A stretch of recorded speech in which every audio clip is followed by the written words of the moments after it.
Hello everyone. ഇന്ന് നമുക്ക് 6th സ്റ്റാൻഡേർഡിലെ ഹിന്ദിയിലെ മാതൃഭൂമി എന്ന കവിതയുടെ ടെക്സ്റ്റ് ബുക്ക് ക്വസ്റ്റ്യൻ ആൻസേഴ്സ് മനസ്സിലാക്കാം. കവിതയുടെ മലയാളം എക്സ്പ്ലനേഷൻ്റെ വീഡിയോ ലിങ്ക് ഡിസ്ക്രിപ്ഷൻ ബോക്സിൽ കൊടുക്കുന്നുണ്ട്. കവിസെ പരിചയം. കവിയെ നമുക്ക് പരിചയപ്പെടാം. ആരാണ് മാതൃഭൂമി എന്ന കവിത എഴുതിയത്? सोहनलाल द्विवेदी.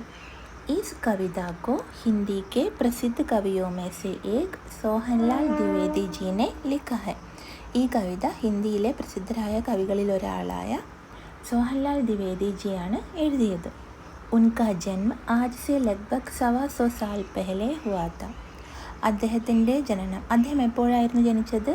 ആജ് സെ 125 സാൽ പെഹലെ, അതായത് 125 വർഷങ്ങൾക്ക് മുമ്പ്. 125 വർഷങ്ങൾക്ക് മുമ്പായിരുന്നു അദ്ദേഹം ജനിച്ചത്.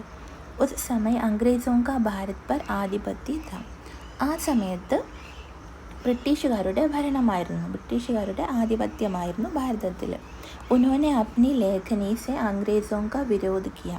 അദ്ദേഹം തൻ്റെ എഴുത്തുകൊണ്ട്, ലേഖനി എന്ന് പറഞ്ഞാൽ പേന, തൻ്റെ പേന കൊണ്ട് ബ്രിട്ടീഷുകാരെ എതിർത്തു. വിരോധ് കിയ എന്ന് പറഞ്ഞാൽ എതിർത്തു. ഉൻകി ലേഖനി കാ സബ്സെ പ്രിയ വിഷയ था ദേശഭക്തി. അദ്ദേഹം എഴുതുന്നതിൽ അദ്ദേഹത്തിന് പ്രിയപ്പെട്ട വിഷയം ഏതായിരുന്നു? ദേശഭക്തി. അദ്ദേഹത്തിന് രാജ്യത്തോട് വളരെയധികം സ്നേഹമായിരുന്നു. ഭാരത് കി ഗൗരവ് കാ ഗാൻ കർണ ഉനെ ബഹുത് പ്രിയ था. ഭാരതത്തിൻ്റെ അഭിമാനത്തെക്കുറിച്ച് പാടാനും അഭിമാനത്തെക്കുറിച്ച് എഴുതാൻ അദ്ദേഹത്തിന് വളരെയധികം ഇഷ്ടമായിരുന്നു. ഭാരതത്തിലെ അഭിമാനകരമായ കാര്യങ്ങളെക്കുറിച്ചൊക്കെ പാടാൻ അദ്ദേഹത്തിന് വളരെയധികം ഇഷ്ടമായിരുന്നു.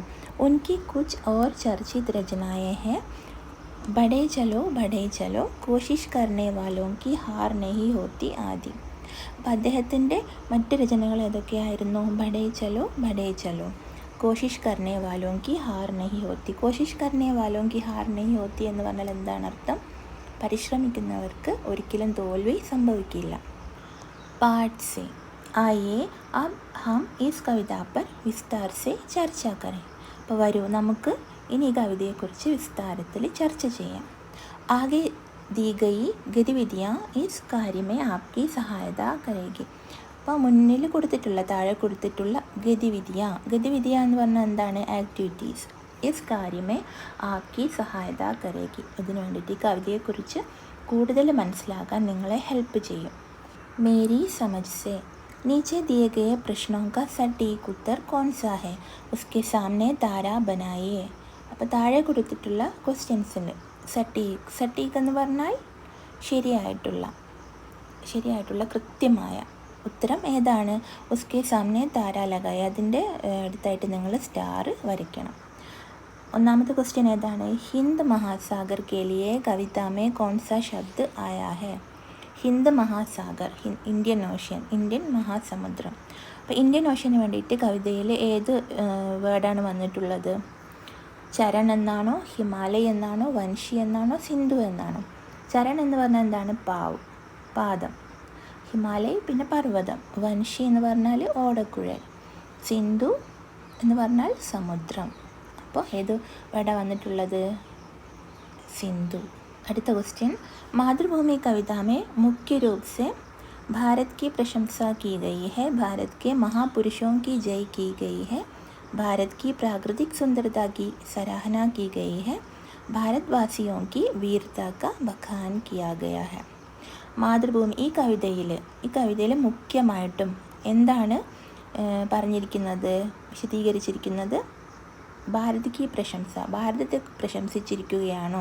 ഭാരത് കെ മഹാപുരുഷോं की जय की गई है, ഭാരതത്തിലെ മഹാപുരുഷന്മാരെ എല്ലാം ഉയർത്തി പറഞ്ഞിരിക്കുകയാണ്, മഹാപുരുഷന്മാരെക്കുറിച്ച് പറഞ്ഞിരിക്കുകയാണോ? ഭാരത് കി പ്രാകൃതിക് സുന്ദരത കി സരാഹന കി ഗയി ഹെ, അല്ലെങ്കിൽ ഭാരതത്തിൻ്റെ പ്രകൃതി സൗന്ദര്യത്തെക്കുറിച്ച് പറഞ്ഞിരിക്കുകയാണ്, അല്ലെങ്കിൽ ഭാരത്വാസിയോं की वीरता का बखान किया है, ഭാരതത്തിൽ വസിക്കുന്നവരുടെ വീരതയെക്കുറിച്ച് ബഖാൻ കിയാ ഹെ. ബഖാൻ എന്ന് പറഞ്ഞാൽ എന്താണ് അർത്ഥം? ബഖാൻ എന്ന് പറഞ്ഞാൽ വിസ്താർ രൂപമേ കിയാ ഗയാ പറഞ്ഞു, വിസ്താരമായിട്ട് വർണ്ണിക്കുക. പിന്നെ സരാഹന എന്ന് പറഞ്ഞാലും ഇതന്നെ, പ്രശംസിക്കുക, അല്ലെങ്കിൽ താരീഫ് കർണ, പ്രശംസിക്കുക എന്നാണ് അർത്ഥം. ബഖാൻ എന്ന് പറഞ്ഞാൽ വിസ്താരമായിട്ട് വർണ്ണിക്കുക. അപ്പോൾ ഇതെല്ലാം ശരിയാണ്. ഭാരതത്തിലെ മഹാപുരുഷന്മാരെക്കുറിച്ചും പറഞ്ഞിട്ടുണ്ട്, പ്രകൃതി സൗന്ദര്യത്തെക്കുറിച്ചും പറഞ്ഞിട്ടുണ്ട്, പിന്നെ വീരതയെക്കുറിച്ചും പറഞ്ഞിട്ടുണ്ട്.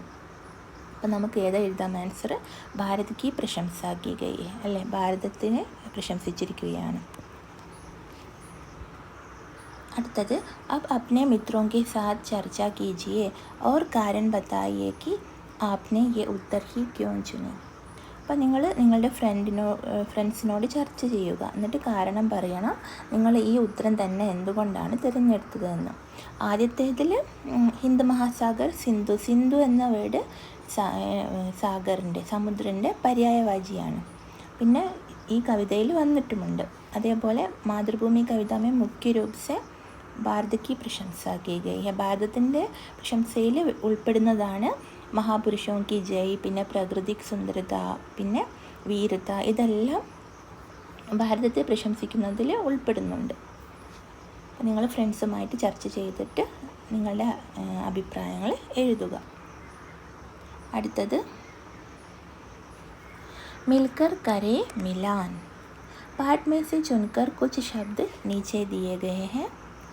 अपने समूह में इन पर चर्चा कीजिए और इन्हें इनके सही अर्थों या संदर्भों से मिलाइए. അപ്പം പാഠ്മേസി ചുൻകർ, പാഠത്തിൽ നിന്ന് എടുത്തിട്ട് കുറച്ച് വേർഡ്സ് താഴെ കൊടുത്തിട്ടുണ്ട്. अपने समूह में इन पर चर्चा कीजिए. അപ്പം നിങ്ങൾ ഇതേക്കുറിച്ച് ചർച്ച ചെയ്യണം. ഇനി ഇൻകെ സഹി അർത്ഥോ യാ സന്ദർഭോ സെ മിലായി. അപ്പോൾ ഇതിൻ്റെ ശരിയായ അർത്ഥം അല്ലെങ്കിൽ സന്ദർഭത്തിൽ നിങ്ങൾ യോജിപ്പിക്കണം. इसके लिए आप शब्दकोश, इंटरनेट या अपने शिक्षकों की सहायता ले सकते हैं. അപ്പോൾ ഇതിന് വേണ്ടിയിട്ട് നിങ്ങൾക്ക് ശബ്ദകോശം എന്ന് പറഞ്ഞാൽ ഡിക്ഷണറി ഉപയോഗിക്കാം, ഇൻ്റർനെറ്റിൽ സെർച്ച് ചെയ്യാം, അല്ലെങ്കിൽ ടീച്ചേഴ്സിനോടും ചോദിക്കാം. ശബ്ദ അർത്ഥ യാ സന്ദർഭ്. ആദ്യത്തേത് ഹിമാലയ ഏതാണ്? ഭാരത് കി ഉത്തരി സീമ പർ ഫൈലെ പർവ്വതമാല, ഭാരതത്തിൻ്റെ നോർത്ത് സൈഡിൽ പരന്ന് കിടക്കുന്ന പർവ്വത നിരകൾ. അടുത്തത് ത്രിവേണി എന്ന് പറഞ്ഞാൽ 3 നദികൾ മുട്ടി ഒഴുകുന്നത്. ത്രിവേണി. 3 നദിയോं की मिली हुई ധാര സംഗം. അടുത്തത് മലൈ പവൻ എന്തായിരുന്നു? दक्षिणी भारत के मलय पर्वत से चलने वाली सुगंधित वायु. दक्षिणी भारत के मलय पर्वत से चलने वाली सुगंधित वायु. അടുത്തത് സിന്ധു എന്തായിരുന്നു? സമുദ്ര ഏക് നദി കാ നാം, ഒരു നദിയുടെ പേരുമാണ്. പിന്നെ സമുദ്ര, അതിൻ്റെ പര്യായവാച്യമാണ് സിന്ധു. അടുത്തത് ഗംഗ യമുന ഏതാണ്? ഗംഗ യമുന ഭാരത് കി പ്രസിദ്ധ നദിയ. അടുത്തത് രഘുപതി ആരാണ്? ശ്രീരാമചന്ദ്ര കാ ഏക് നാം ദശരഥ് കെ പുത്ര. ശ്രീരാമചന്ദ്ര കാ ഏക് നാം ദശരഥ് കെ പുത്ര. ആരായിരുന്നു ശ്രീരാം? അയോധ്യയിലെ രാജാവായിരുന്ന ദശരഥൻ്റെ പുത്രനാണ് രാമൻ. ഹിന്ദുമതത്തിൽ രാമനെ മര്യാദാ പുരുഷോത്തമനായിട്ട് കരുതുന്നു, നന്മയുടെ ദൈവമായും കരുതുന്നു. അടുത്തത് ശ്രീകൃഷ്ണ ആരാണ്? വസുദേവ് കെ പുത്ര വാസുദേവ്. അടുത്തത് സീത, ജനക കി പുത്രി ജാനകി. ലക്ഷ്മിയുടെ അവതാരമായ സീതാദേവി ശ്രീരാമൻ്റെ പത്നിയാണ്. അടുത്തത് ഗീത എന്ന് പറഞ്ഞാൽ एक प्रसिद्ध और प्राचीन ग्रंथ श्रीमद् भगवद गीता. इसमें वे प्रश्न उत्तर और संवाद है जो महाभारत में श्री कृष्ण और अर्जुन के बीच हुए थे. ഒരു പ്രസിദ്ധമായ ഗ്രന്ഥം, പ്രാചീന ഗ്രന്ഥമാണ് ശ്രീമദ് ഭഗവത് ഗീത. ഇതിൽ സംവാദമുണ്ട്. മഹാഭാരത യുദ്ധത്തിൽ ശ്രീകൃഷ്ണ ഓർ അർജുൻ കെ ബീച്ച് ഹുയത്, ശ്രീകൃഷ്ണനും അർജുനനും തമ്മിൽ ഉണ്ടായ സംവാദം ഇതിൽ അടങ്ങിയിട്ടുണ്ട്. അടുത്തത് ഗൗതം ബുദ്ധ, ഏക് പ്രസിദ്ധ മഹാപുരുഷ് ബൗദ്ധ ധർമ്മക്കെ പ്രവർത്തക്. ഒരു പ്രസിദ്ധനായ മഹാപുരുഷനാണ് ബൗദ്ധ ധർമ്മക്കെ പ്രവർത്തക്. ബുദ്ധമതത്തിൻ്റെ പ്രവർത്തകനാണ്. അതായത് ലോകത്തിലെ ഏറ്റവും വലിയ മതങ്ങളിലൊന്നായ ബുദ്ധമതത്തിൻ്റെ സ്ഥാപകനാണ് ഗൗതം ബുദ്ധ. അദ്ദേഹം ജ്ഞാനിയും ദയയുള്ളവനുമായിരുന്നു. പ്രതികൂല സാഹചര്യങ്ങളെ എങ്ങനെ നേരിടണമെന്ന് അദ്ദേഹം വ്യക്തികളെ പഠിപ്പിച്ചു. ആളുകൾക്ക് അറിവ് പകർന്നു നൽകി. അപ്പോൾ ഒരു പ്രസിദ്ധ മഹാപുരുഷനായിരുന്നു ഗൗതം ബുദ്ധ. അടുത്തത് പങ്ക്തിയോं पर चर्चा.